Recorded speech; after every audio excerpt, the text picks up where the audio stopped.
ஒரு ஆண்டு விழா நிகழ்ச்சியில் கலந்துக்கிட்ட ஃபீல் தான் வருது. ஆக்சுவலாக இவருடைய பேர் வந்து சிவக்குமார். என்னோடய ரூம்மேட். 1992 நாங்கள்லாம் ஒரே ரூம். லெஃப்டில் ஒரு பெட் இருக்கும், ரைட்டில் ஒரு பெட் இருக்கும். ரைட் சைட் பெட்டில் நான் படுத்திருப்பேன், லெஃப்டில் அவர் படுத்திருப்பார். அப்போது ஒரு தடவை நான் பாலச்சந்தர் சாரை பார்க்குறதுக்கு என்னோடய முயற்சி போயிட்டுருக்கு. இவர் வெட்டினரி காலேஜில் டாக்டர். ரொம்ப ஃபஸ்ட் கிளாஸ் டாக்டர், கைத்தட்டுங்க. ஆனால் எப்போ பார்த்தாலும் டாக்டர் தொழில் பட்டவங்க ஒரு பேப்பரில் எப்போ பார்த்தாலும் எதை எழுதிக்கிட்டே இருப்பார். இவர் போனதுக்கப்புறம் நான் எடுத்து படிச்சேன்னா ஒரே கேரக்டர்ஸாக இருக்கும், ஒரு கதையாக இருக்கும். உனக்கு எப்படி இதில் இன்ட்ரெஸ்ட் வருது அப்படின்னா எனக்கு தெரியல அப்படின்றது. காலேஜில் ஒரு ட்ராமா போடுறாரு. இந்த ட்ராமா பிரம்மாண்டமாக இருக்குது. அப்போ நான் சொன்னேன், இளையராஜா சார் வராரு பிரசாத் லேபுக்கு, பார்க்கறதுக்கு ஒரு வாய்ப்பு இருக்குது, நீயும் வரியாடான்னு கேட்டேன். நான் வந்தால் இளையராஜா சாரை வச்சு படம் பண்ணுற டைரக்டர் தான் வருவேனே தவிர நேரில் வந்து பார்த்து வெறும் ஃபோட்டோ எடுத்துக்க நான் வரமாட்டேன்னு. இன்றைக்கி அது நடந்திருக்குன்னா அதுக்கு நீங்கள் எப்படி கை தட்டணும்? Long term vision. அந்த சிவக்குமார் கூட நான் இன்றைக்கி மேடையில் நிற்கலை. இவர் வந்து வித்யாதரன். வித்யாநிலை கல்வி தான். அதெல்லாம் ஸ்கூலுங்கிற பேரோட இந்த கல்வியாளரோட வித்யாதரனோட நான் மேடையில் நிற்கிறேன். இந்த படத்துக்கு ஒரு கேமரா தான் எடுக்கிறதுக்கு. சினிமோட்டோகிராஃபருக்கு என்னுடைய வாழ்த்துக்கள். ஆனால் இந்த படத்தை நல்லபடியாக வெளியில் கொண்டு போனோன்னா 25 கேமரா அங்கே இருக்குது. கைத்தட்டுங்க அவங்களுக்கு. அவங்க தான் இதை கொண்டு போகணும். இந்த ஸ்கூலில் நடுவில் ரெட்டு லெட்டர்ஸ் போட்டிருப்பாங்க. அங்கேயும் ஒரு நிறைய ரெட் இருக்குது பாருங்கள். கேமரா திரும்பி பாருங்கள் எல்லோரும். அந்த ரெட்டு கையில் தான் இருக்குது இந்த ஸ்கூலோடது.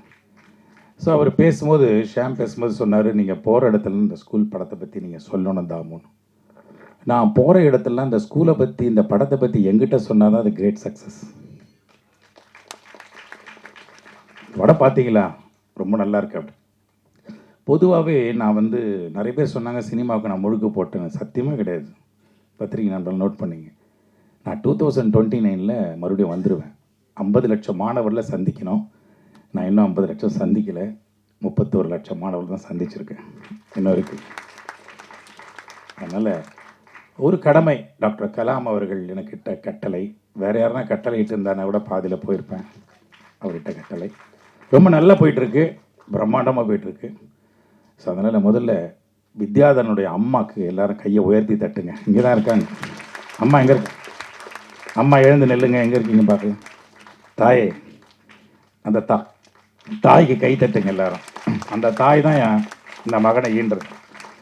அதே மாதிரி அவருடைய மகளுக்கு எதிராக ஒரு டாக்டர். அவர் குட்டி வயசில் பார்த்தது ரொம்ப ப்ரில்லியன்ட். ஸோ இது ஒரு கலை குடும்பமாக இன்றைக்கி உருவாயிருக்கு. ஸோ அதனால் ஸ்கூல் ஸ்டூடெண்ட்ஸ் எல்லாம் மேடையில் நல்லா பேசுனீங்க. நிறைய பேச கற்றுக்குங்க ஸ்டூடெண்ட்ஸ் எல்லாம். காஸ்டியூமில் கவனம் செலுத்துறீங்க, ஹேர் ஸ்டைலில் கவனம் செலுத்துறீங்க, அது ஒரு பாராட்டு. பேச்சில் கவனம் செலுத்தணும். நீங்கள்லாம் பேச ஆரம்பித்தா தான் கண்ணு மாற்றம் வரும். இப்போ பாருங்கள் எவ்வளோ அழகாக காம்பேர் பண்ணி. பேர் நடக்குன்னு நந்தினிக்கு கை தட்டுங்க. அது ப்ரொஃபஷ்னல். அந்த ஒக்கபுலரி, அந்த வார்த்தையை வர்றது, அவங்க தமிழ் டீச்சருக்கு நான் நன்றி சொன்னேன். அந்த தமிழ் டீச்சர் தான் அந்த ஒக்கபுலரி வர்றதுக்கு காரணமாக இருந்திருப்பாங்க. கைத்தட்டுங்க அவங்க தமிழ் டீச்சர். ஸோ ரொம்ப நேரம் எடுத்துக்க விரும்பல. யோகி பாபு மிகப்பெரிய ப்ளஸ் இந்த படத்துக்கு. இந்த படம் நல்லா ஓடணும்னு கைத்தட்டுங்க எல்லாரும். பிளஸ்ஸிங்காக இது பிளஸ்ஸிங்காக கைத்தட்டினா இப்படி இருக்காது, வேற லெவலில் இருக்கும்.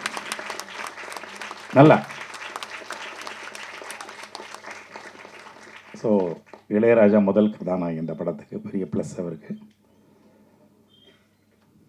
ஆச்சரியப்படுறேன் சிவக்குமார் இன்னைக்கு வித்யாதரன் டைரக்ட் ஆனது பார்த்து. ஏன்னா ஒரு டைரக்ட் ஆனால் யார்ட்டையும் அசிஸ்டண்ட்டாக ஒர்க் பண்ணோம். சத்தியமாக சொல்கிறேன், எனக்கு தெரிஞ்சு ஒர்க் பண்ணி யார்கிட்டையுமே ஒர்க் பண்ணாமல் ஒரு டைரக்டரை முழுமையாக அடைந்த ஒரு பெரிய சாதனை. இதெல்லாம் நான் தான் சொல்ல முடியும் ஒரு நண்பனா. ஸோ அதனால் என்னுடைய கல்வி பயணம் தொடரும். இந்த ஸ்கூலுன்னு வச்சதுனால தான் நான் வந்தேன் இந்த ப்ரோக்ராமுக்கு. ஏன்னா சினிமா இந்த பக்கம் வந்து ரொம்ப நாள் ஆச்சு. கடைசியாக சிந்து நதி பூ ஒரு படம் இங்கே பார்த்தோம். அப்புறம் கில்லி ப்ரிவியூ ஷோ பார்த்தோம். அதுக்கப்புறம் என்னுடைய நேஷ்னல் ப்ரைட் அவார்டு, ராஷ்ட்ரிய சிக்ஷா புரஸ்கார் அவார்டுக்கு ப்ரெஸ் மீட் நடந்தது இங்கே தான். அப்போ வந்தேன். அதுக்கப்புறம் இப்போ தான் வரேன். இருந்தாலும் மீண்டும் சினிமாவுக்கு கூடிய விரைவில் வருவேன் என்பதை நான் தெரிவிச்சுக்கிறேன். வித்யாரண்யருக்கு என்னுடைய வாழ்த்துக்கள். இந்த படம் வெற்றி பெறணும், ஒரு பிரேக் த்ரூ கிடைக்கணும். நிறைய படம் பண்ணிட்டாரு. ஸ்கூல் நிச்சயமாக வந்து இந்த டைட்டிலுக்காகவே ஸ்கூல் பசங்க பேரண்ட்ஸ் எல்லாம் ஒரு அட்ராக்ட் பண்ணோம், பார்க்க வருவாங்க. ஒரு த்ரில் இருக்குது அந்த படத்தில். வாழ்த்துக்கள். நன்றி.